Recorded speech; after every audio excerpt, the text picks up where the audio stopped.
ఆకివీడులో రామాలయం కట్టకుండా దానికి పర్మిషన్ లేవనే కారణం చూపించి హైకోర్టు నుంచి స్టే తీసుకొచ్చారటండి. దానికి ఈ జాడ శ్రవణ్ కుమార్ అనేవాడు ఒకడు, వెనకాతల వారి పివి సునీల్ కుమార్ కూడా ఉన్నాడు అని చెప్పి కొద్దిమంది దగ్గర వింటున్నాం మనం. అలాగే వీళ్ళిద్దరి వెనకాతల జగన్మోహన్ రెడ్డి గారు ఉన్నారనేది జగమెరిగిన సత్యం. ఎందుకంటే అక్కడ ఎలాగైనా సరే ఆకివీడులో దళితులకి, అక్కడ ఉన్న ఇతర కులాలకి, లేకపోతే అక్కడున్న దళిత క్రైస్తవులకి, హిందువులకి గొడవ క్రియేట్ చేస్తే అల్టిమేట్గా అది వైసీపీ పార్టీకి ఎంతో కొంత లబ్ధి చేకూరుతుందనే ఒకే ఒక కుట్రతో ఆకివీడులో ఉన్న దళితుల జీవితాలు, అలాగే ఉండి నియోజకవర్గంలో ఉన్న క్రైస్తవులు వారి చర్చల్ని రిస్క్లో పడేస్తున్నారండి. వాళ్ళని బలిపశువులు చేస్తున్నారు. దానికి వీళ్ళు చేసే ప్రయత్నాలు ఎలా ఉన్నాయో కొన్ని ఆధారాలతో చూపిస్తాను. ఈ జాడ శ్రావణ్ గారు అయితే ఆడు ఏం మాట్లాడాడో వాడి మాటల్లోనే కుట్రంతా బయట పెట్టేసుకున్నాడు. ఆడు తెలియక మాట్లాడేశాడు. ఆ మాట్లాడేసిన దాంట్లో అసలు వాళ్ళ స్ట్రాటజీ స్కెచ్ ఏంటి అనేది ఈరోజు ఆకివీడులో దళితులకి, ఉండి నియోజకవర్గంలో ఉన్న క్రైస్తవులందరూ కూడా నేను తెలియజేస్తాను. వీళ్ళు మాకు సంబంధం లేదని కనుక మీరు నిరూపించుకోకపోతే నిజంగా వీళ్ళు చేసే తప్పులన్నీ కూడా మీ నెత్తిమే పడతాయి. ఎందుకంటే మీ పేరు చెప్పే వీళ్ళన్నీ తప్పులు చేస్తున్నారు. ఈ జాడ శ్రావణ్ కుమార్ అనేవాడు అయితే కేవలం నేను దళితుడిని, దళిత క్రైస్తవుల తరపున నేను పోరాడుతున్నానని చెప్తూ మొత్తం హిందువులందరికీ కూడా మిమ్మల్ని శత్రువులు చేస్తున్నాడు. దానికి కొన్ని ఆధారాలు చూపిస్తాను. ఇందులోనే మొత్తం వైసీపీ కుట్రంతా దాగుందండి. అక్కడ ఎలా వీళ్ళ కులం గొడవలు రేపాలని చూస్తున్నారు, కులం మతం గొడవలు రేగడం వల్ల వైసీపీకి ఎలా ప్లస్ అవ్వాలని వీళ్ళు కోరుకుంటున్నారు. అక్కడ వాళ్ళు బలిపశువులు అయిపోయినా సరే రాష్ట్ర వ్యాప్తంగా ఉన్న దళితుల్ని, మళ్ళీ క్రైస్తవుల్ని, తెలుగుదేశం కూటమికి వచ్చిన వాళ్ళని మళ్ళీ వెనక్కి వైసీపీకి ఎలా తీసుకెళ్లాలని వీళ్ళు తాపత్రయపడుతున్నారో చాలా క్లియర్గా చెప్పేసాడు. మీకు కావాలంటే ఈ వీడియో ఒకసారి మీరు కూడా చూడండి. ఇది సర్వే నెంబర్ 470/12. ఇది ఎప్పటికీ కూడా ప్రభుత్వ భూమిగానే ఈ రికార్డుల్లో ఉంది. సుప్రీంకోర్టు జడ్జిమెంట్ ప్రకారం ఏ ప్రభుత్వ భూమిలో కన్స్ట్రక్షన్ కట్టడానికి లేదు, కలెక్టర్ ఎన్ఓసి ఇవ్వడానికి లేదు.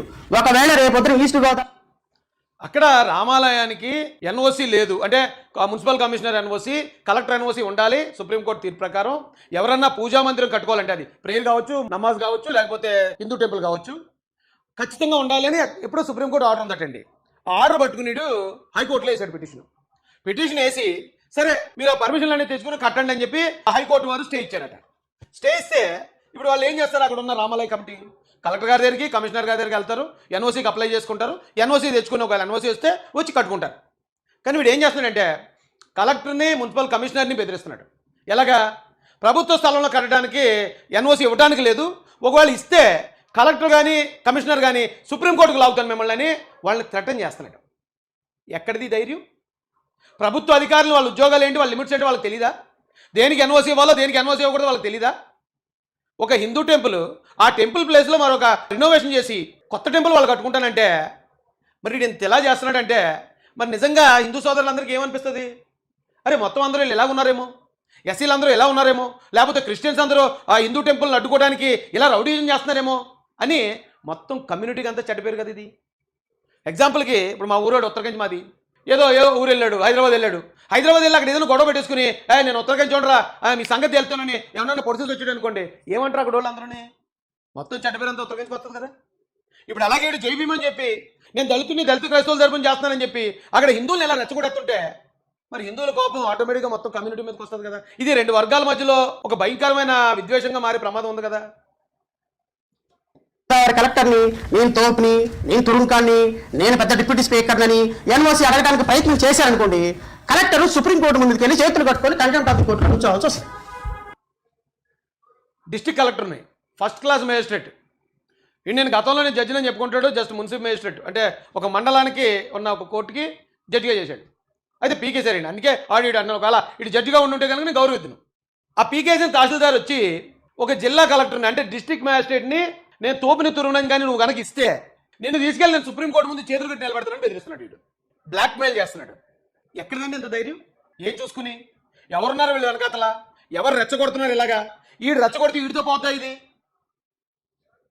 ట్రిపుల్ గారు మీకే కలెక్టరు సుప్రీంకోర్టులో కంటెంప్ట్ ఆఫ్ ది కోర్టులో వెళ్ళి నుంచోవాల్సి వస్తుంది. ఆల్రెడీ కలెక్టర్ ఎన్ఓసి ఇవ్వడానికి లేదు, మున్సిపల్ కమిషనర్ పర్మిషన్ ఇవ్వడానికి లేదని ఆల్రెడీ మున్సిపల్ కమిషనర్కి కలెక్టర్కి రిప్రజెంటేషన్స్ కూడా వెళ్ళిపోయినాయి. ఒకవేళ కలెక్టర్ ఎన్ఓసి ఇస్తే రిప్రజెంటేషన్ ఇప్పించాడంటే ఇడు కలెక్టర్ గారికి, కమిషనర్ గారికి ఏమని, అక్కడ రామాలయానికి మీరు పర్మిషన్ ఇవ్వద్దు అని, పర్మిషన్ ఇవ్వద్దని రిప్రజెంట్ అంటే రామాలయాన్ని కట్టడాన్ని డైరెక్ట్గా నేను అడ్డుకుంటున్నాను అని చెప్తున్నాడు. వీడు ఏదో విధంగా రెచ్చగొట్టాలి. దళితుల ముసుగులోనో క్రిస్టియన్స్ ముసుగులోనో అవతలోని గిల్లేస్తే, అవతలోనికి ఏదైనా కోపం వచ్చి చేస్తే వెంటనే ఇదిగో చూసారా దళితులారా, క్రైస్తవులారా, మీరు కూటమి ప్రభుత్వాలు ఇలా అందుకే వాళ్ళ కేసులు పడ్డానికి వాళ్ళు ఇబ్బంది పడ్డానికి కారణం వీడు. కానీ వీడు ఏం చెప్తాడు, కూటమి ప్రభుత్వంలో మీరు ఇబ్బందులు పడుతున్నారు కాబట్టి ఇగో జగన్మోహన్ రెడ్డి గారికి ఓటేయండి. కేవలం ఓట్ల కోసం అక్కడ ఉన్న ప్రజల్ని వాళ్ళ జీవితాలు రిస్క్లో పెడుతున్నారండి వీళ్ళు. కలెక్టర్ ఎన్ఓసి సుప్రీంకోర్టులో రేపొద్దున ఛాలెంజ్ చేయడానికి ఆ లోకల్ ప్రజలు సిద్ధంగా ఉన్నారు. కంటెంప్ట్ ఆఫ్ ది కోర్ట్ వేస్తాం, న్యాయస్థానంలో పోరాటం చేస్తాం. అక్కడ గొంతెన్నమ్మ గుడి మాత్రమే కట్టాలి అనేది లోకల్ ప్రజల యొక్క ఆలోచన. లోకల్ ప్రజల యొక్క లోకల్ ప్రజల ఆలోచన అయితే లోకల్ ప్రజలు చెప్పాలి కదా, నువ్వెందుకు చెప్తున్నారో నాన్ లోకల్ గడివి. లోకల్ ప్రజలు చెప్పుతున్నారు, మన లోకల్ ప్రజలు ఆల్రెడీ మాట్లాడారు. ఎవడో పనికిమాలలో వచ్చి మమ్మల్ని రెచ్చగొడితే మేము మా వాళ్ళు ఇలాగ ఇబ్బంది పడ్డారండి, మాకు ఆ ఉద్దేశం లేదు. రఘురామరాజు గారితోనే అక్కడ ఉన్న రామాలయం ఆ కమిటీతో మేము కాంప్రమైజ్ అవుతామని లోకల్లో ఉన్న దళిత నాయకులు చెప్పారు కదా. నీ వెనకాతలు ఏ లోకల్లో ఉన్నాడు ఇప్పుడు? ఒకవేళ నిజంగా లోకల్లో ఎవరన్నా ఉంటే నువ్వు పక్కన కూర్చోబెట్టుకుని ప్రెస్ మీట్ పెట్టాలి కదా. ఆకివీడు ఉండి నియోజకవర్గాల్లో ఉన్న క్రైస్తవులకి దళితులకి చెప్తున్నాను, ఈ పకోడీ గారు చేసే పనికి మాకు సంబంధం లేదని ఒక ప్రెస్ మీట్ పెట్టి చెప్పండి. లేదంటే వీడు మీ అందరి మీదకి ముప్పు తీసుకొస్తాడు, మీ అందరినీ ఇబ్బంది పెడతాడు. ఎందుకంటే ఈ రోజున రామాలయానికి ఎన్ఓసి అడుగుతున్నారంటే, రామాలయానికి ఎన్ఓసి లేదు కాబట్టి నేను ఆపుతాను అన్నాడంటే, ఎన్ని చర్చలకు ఉన్నాయి ఎన్ఓసీలు? ఎన్ని చర్చలకు పర్మిషన్లు ఉన్నాయి? మొన్నే 113 చర్చలకి రఘురామరాజు గారు నోటీసులు పంపించారన్నారు. పంపించారన్నప్పుడు అదే నోటీసులు మళ్ళీ వెనక్కి తీసుకున్నారని కూడా అన్నారు. ఊరికే నోటీసులు ఎందుకు వెనక్కి తీసుకుంటారు? ప్రభుత్వం ఎంతో కొంత కన్సర్న్ చూపిస్తుంది కదా.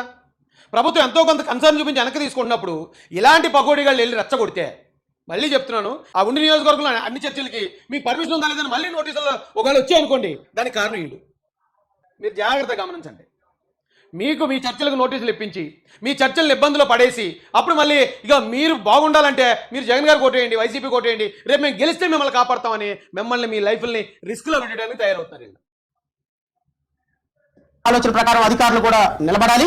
Because it is a democratic country, peoples wish should be respected, peoples wish should be respected. ఇది మీరు మైండ్ లో పెట్టుకుంటే బాగుంటుంది. ఎట్రా జయప్రదలా ఎట్ట అన్నవేంట్రా, ఈ సేమ్ జయప్రదలా యాక్ట్ చేస్తున్నావు. లేదు రామాలయం కడతాను, లేకపోతే నేను ఇంకో చర్చి కడతాను, లేకపోతే పడేస్తాను, రాష్ట్రం మొత్తం అల్లకొల్లను సృష్టించండి, అది మీ కూటమి. రఘురామకృష్ణరాజు గారు ఒక కండవా వేసుకొని జై భీమ్ అన్నంత మాత్రాన అక్కడ జై భీమ్ అవ్వదు, జై శ్రీరామ్ అన్నంత మాత్రాన అక్కడ జై శ్రీరామ్ అవ్వదు. అక్కడ మీరు మతాలని కులాలని రెచ్చగొట్టే సంస్థ వ్యవస్థని పక్కన పడేసి నిజాయితీగా అక్కడ ఏం గుడి ఉందనేది అధికారులు లోకల్ ప్రజలు తేల్చుకుంటారు. మీరు కొంతకాలం రాజకీయాల్ని ఇదిగా రఘురామరాజు గారి సమస్య కాదు, ఇది ఆల్రెడీ స్టేట్ అంతా హిందువులందరికీ స్ప్రెడ్ అయింది. అది మన రామాలయం అట. ఇప్పుడు చాలా గ్రామాల్లో రామాలయాలు చాలా శిథిలావస్థలో ఉన్నాయి. ఆ రామాలయాలు బాగు చేయడానికి అక్కడ ఉన్న కమిటీలు ఫండ్ రైజింగ్కి చాలామంది తిరుగుతున్నారు కూడా. కానీ అక్కడ జరగంది ఆకివీడు రామాలయం దగ్గర ఒక్క రోజులో ₹1 ఎలా కలెక్ట్ అయింది? ఆ ఒక్క పాయింట్లో మీరు అర్థం చేసుకోవాలి. రాష్ట్రంలో ఉన్న హిందువులందరూ అక్కడ రామాలయాన్ని కనెక్ట్ అయ్యారు. ఏంటి ఆ రామాలయాన్ని అంత శిథిలావస్థలోకి వెళ్ళడం ఏంటి, అంత అలాగా మురికిలా తయారు చేయడం ఏంటి, మళ్ళీ ఆ తర్వాత అది క్లీన్ చేస్తే గొంతెలం కూడా అంటం ఏంటి అని హిందువులకి ఆల్రెడీ డౌట్ వచ్చింది. అయితే అక్కడ ఉన్న హిందూ నాయకుల మీద కూడా డౌట్ వచ్చింది. ఎందుకంటే ఏంటి ఇన్ని సంవత్సరాల నుంచి అంత మురుగు పట్టేసినా ఎందుకు వీళ్ళు చూడలేదు, ఎందుకు వీళ్ళు పట్టించుకోలేదని హిందూ నాయకుల మీద డౌట్ వచ్చింది. అట్ ద సేమ్ టైం అక్కడ ఉన్న దళితుల మీద వాళ్ళకి సంబంధం లేదు కదా, వాళ్ళు ఎందుకు అడ్డుపడుతున్నారు అనే బాధ కూడా వచ్చింది. ఆ క్రమంలోనే ₹1 రేట్ చేశారు. ఆ ₹1 కట్టుకుంటారంటున్నారు. వీడికి ఎందుకు ఆకువీడి నుంచి పక్కకు జరిపి ఈ ప్రెస్ మీట్లు పెట్టడం ఇవన్నీ పట్టడం మానేస్తే కొంత ఉద్రిక్తలు తగ్గుతాయి. లేదు అనుకోండి, మీరు అక్కడ కట్టాలి ఆందోళనతో వెళ్ళి నా దగ్గర డబ్బులు ఉన్నాయి, బుల్డోజర్తో నేను పడేస్తాను, నేను ఇష్టం వచ్చింది కడతాను, నాకు ఆల్రెడీ ₹1 వసూలైంది, లేకపోతే ఇంకో ₹1 నేనే ఖర్చు పెడతాను అన్నారు అనుకోండి, రేపొద్దున లీగల్గా జరగాల్సింది జరుగుతుంది, లోకల్ ప్రజలతో గొడవలు వస్తాయి. ఇది రాష్ట్ర వ్యాప్త ఉద్యమం. లోకల్ ప్రజలతో గొడవలు వస్తాయని రెచ్చగొడుతున్నాడు. అలాగే రెచ్చగొట్టే 56 మందిని జైలుకి పంపించాడు వీడు. వీళ్ళందరూ కలిసి అలా రెచ్చగొట్టే 56 మందిని జైలుకి వీడు కనీసం వెళ్ళాడా జైలుకి? ఆ 56 మందిని వీళ్ళు రెచ్చగొట్టిన దానివల్ల పాపం ఇబ్బంది పడి 56 మందిని పరామర్శించాడా? ఇప్పుడు మళ్ళీ రెచ్చగొడుతున్నాడు, గొడవలు జరుగుతాయి అంటే మళ్ళీ వీళ్ళు కొంతమంది కిరాయిగాలను పెట్టి గొడవ చేసి అక్కడ ఉన్న ఆకువీడులో ఉన్న దళితుల్ని మళ్ళీ కేసులు ఇరికించేస్తారు. కేసులు ఇరికించేసి అది కూటమి ప్రభుత్వం మీ మీద కేసులు పెట్టించింది కాబట్టి మీరు రేపు 29 ఎలక్షన్లు మాకు ఓటు వేయండి అని ఓట్లు అడుక్కుంటారు. అవుతుంది. అప్పుడు మీరో మేమో చూసుకోవాల్సిన పరిస్థితి వస్తుంది అని లోకల్ ప్రజలు అంటున్నారు. మీరో మేమో చూసుకోవాల్సిన పరిస్థితి వస్తుందట. అంటే ఏంటి, హిందువులు క్రిస్టియన్సోనా లేకపోతే హిందువులు దళితులనా? ఏడ్రో వద్దని అర్థం ఏంటి? మీరో మేమో చూసుకుందాం అంటే వీడు అతి గొప్ప జ్యుడిషియరీ వ్యవస్థ నుంచి వచ్చినోడు వీడు రోడ్ల మీద అలాగా లేకపోతే ఎక్కడ పడితే అక్కడ తాగిపడిపోయి వచ్చినోడు కాదు. ఇలాంటి వాడు అలా మాట్లాడొచ్చు అంటే నువ్వు నేను చూసుకుందాం. ఇది మతాల గురించి మాట్లాడేటప్పుడు మళ్ళీ ఎంత సెన్సిటివ్ ఇష్యూ అండి ఇది. అంటే ఇంటెన్షనల్గా హిందువులను రెచ్చగొట్టమని వీడికి టాస్క్ ఇచ్చారు ఎవరో. ఒరే జాడా నువ్వు వెళ్ళి హిందువులను రెచ్చగొట్టే, ఆ హిందువులందరూ ఒకవేళ కోపోద్రిక్తులయ్యి అక్కడ ఆకువీళ్ళు ఏదైనా ఘర్షణ జరిగితే అది దళితుల మీద దాడిగా మనం చూపిద్దాం, రాష్ట్రంలో ఉన్న దళితులందరినీ రెచ్చగొడదాం. లేదా ఒకవేళ దళితుల అవతల మీద ఏమైనా చేస్తే ఆ దళితులు ఎలాగ కేసులు ఇరుకుని మళ్ళీ జైలుకి పోతారు. అప్పుడు ఇదిగో దళితులను అరెస్ట్ చేయించిన కూటమి ప్రభుత్వాన్ని మళ్ళీ ఆ యాంగిల్లో కూటమిని బదనాం చేద్దాం అనే టాస్క్ ఇచ్చారని అనిపించట్లేదండి? నిజంగానే అక్కడ రామాలయం ఉంది, రామాలయం కట్టాలి అనేది లోకల్ ప్రజలు ఇష్టమైతే పూర్తి స్థాయిలో రామాలయం కట్టడానికి మేము కూడా విరాళం ఇస్తాం, మేము కూడా విరాళం ఇస్తాం. నువ్వు విరాళం తీసుకోలేరు, నీ మొహం చూస్తేనే ఎవడు తీసుకోడు. నువ్వు ఇచ్చిన విరాళం ఎవడు తీసుకుంటాడు నాయన? సో కాబట్టి నేను గౌరవనీయులైనటువంటి రఘురామకృష్ణరాజు గారికి చెప్తున్నా, ముందు మీరు డిస్ట్రిక్ట్ కలెక్టర్ దగ్గర నుంచి ఎన్ఓసి తీసుకోండి, మున్సిపల్ కమిషన్ దగ్గర నుంచి పర్మిషన్ తీసుకోండి. లోకల్ ప్రజల యొక్క అభిమతానికి అనుగుణంగా అక్కడ ఏముండాలి అనేది వాళ్ళు కట్టుకుంటారు తప్ప మీరు ప్రెస్ మీట్లో లోకల్ ప్రజల అభిమతం పదే అంటున్నాడు. నేను గతంలో కూడా చెప్పాను, చాలా చర్చలు హిందువుల మధ్యలో బీసీ కాలనీల్లో, ఓసీ కాలనీల్లో ఉన్నాయి. మరి నిజంగా ప్రజాభిప్రాయం ప్రకారమే ఉండాలి అనుకుంటే మరి వాళ్ళందరూ కూడా బయటకు వస్తారు కదా ఈసారి. మేము ఇగో ఇక్కడ మెజారిటీ హిందువులు ఉన్నామండి, ఇక్కడ చర్చ ఉండొద్దండి అంటారు. ఎందుకు ఇలా రెచ్చగొడుతున్నారు వీళ్ళు?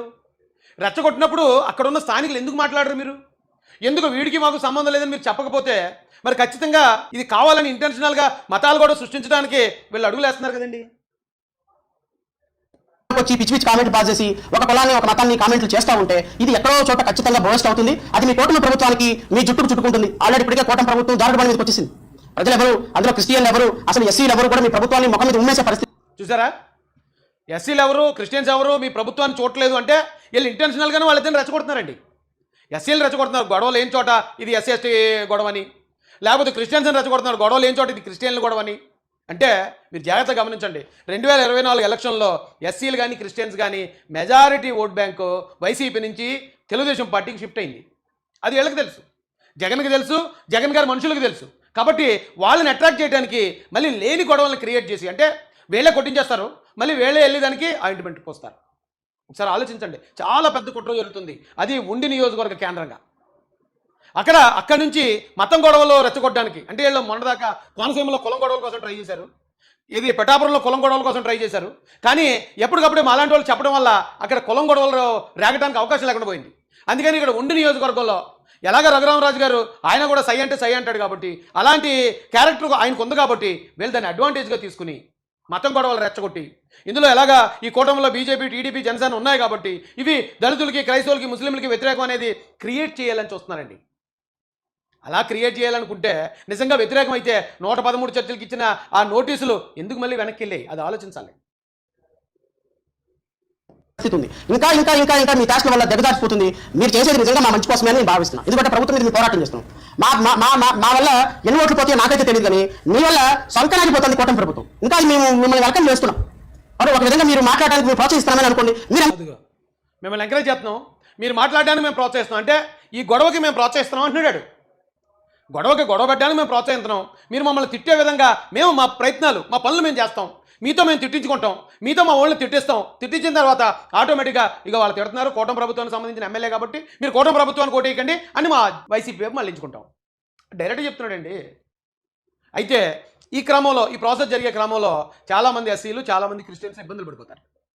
ఇప్పుడు అటువైపు జగన్మోహన్ రెడ్డి అండి, ఇటువైపు రఘురామరాజు గారు అండి, ఇద్దరు ఢీకొంటున్నారు. ఈ ఢీకొంటున్న క్రమంలో మధ్యలో వీళ్ళు ఎవరిని అడ్డు పెట్టుకుంటున్నారు? వైసీపీ వాళ్ళు క్రిస్టియన్స్ని, దళితులను అడ్డు పెట్టుకుంటున్నారు. అంటే రఘురామరాజు గారు కొట్టిన తప్ప వీళ్ళకి తగలదు డైరెక్ట్గా, జగన్ గారికి, వైసీపీ వాళ్ళకి, వీళ్ళకి తగిలేస్తుంది. ఒకవేళ ఇన్ కేసు వీళ్ళు దళితులతోని, క్రిస్టియన్స్ తోటి ఒకవేళ ఏదైనా వ్యతిరేకత తీసుకొస్తే దానికి అల్టిమేట్గా మళ్ళీ లబ్ధిదారులు ఎవరు? వైసీపీ వాళ్ళు. పోతే దళితులు, క్రైస్తవులు పోతారు, వస్తే వైసీపీకి ఓట్లు వస్తాయి. చూడండి స్ట్రాటజీ ఎలా ఉందో. ఆ స్ట్రాటజీకి ఇలాంటి వాళ్ళు పావులు. ఈ పావులు ఏం చేస్తాయంటే మేము దళితులమే, దళిత పుట్టుకుంటామని చెప్పి దళితుల ముసుగులో వచ్చి సొంత జాతినే వీళ్ళు అయితే దెబ్బలకు అప్పగించేస్తారు, లేదా జైలుకి అప్పగించేస్తారు. ఇది ఆలోచించాలండి.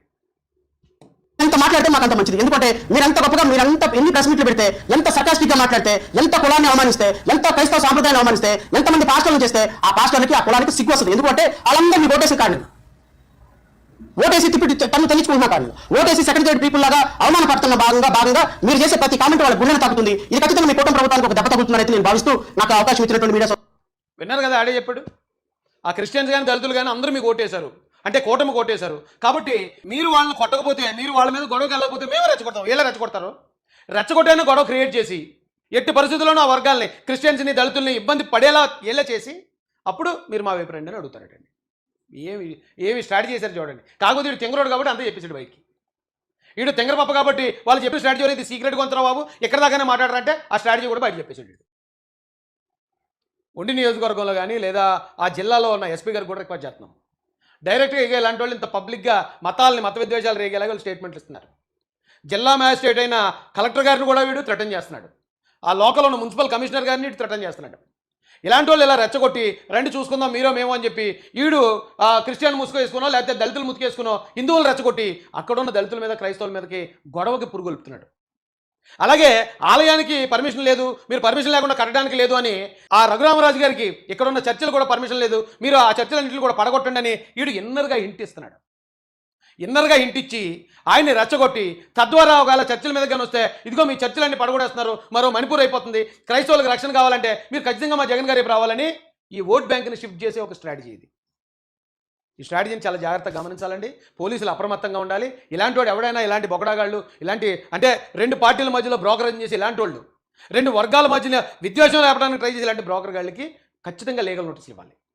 లీగల్ నోటీసులు ఇచ్చి వాళ్ళ కాజ్ ఏంటని షోకాజ్ నోటీస్ ఇచ్చి వాళ్ళ కాజ్ ఏంటనేది కనుక్కోవాలండి. లేకపోతే ఇంత పబ్లిక్గా ఎలా చేస్తూ ఉంటే మరి ఇంకా ఇక్కడ చట్టం పోలీసు వ్యవస్థ ఏం చేస్తున్నట్టు?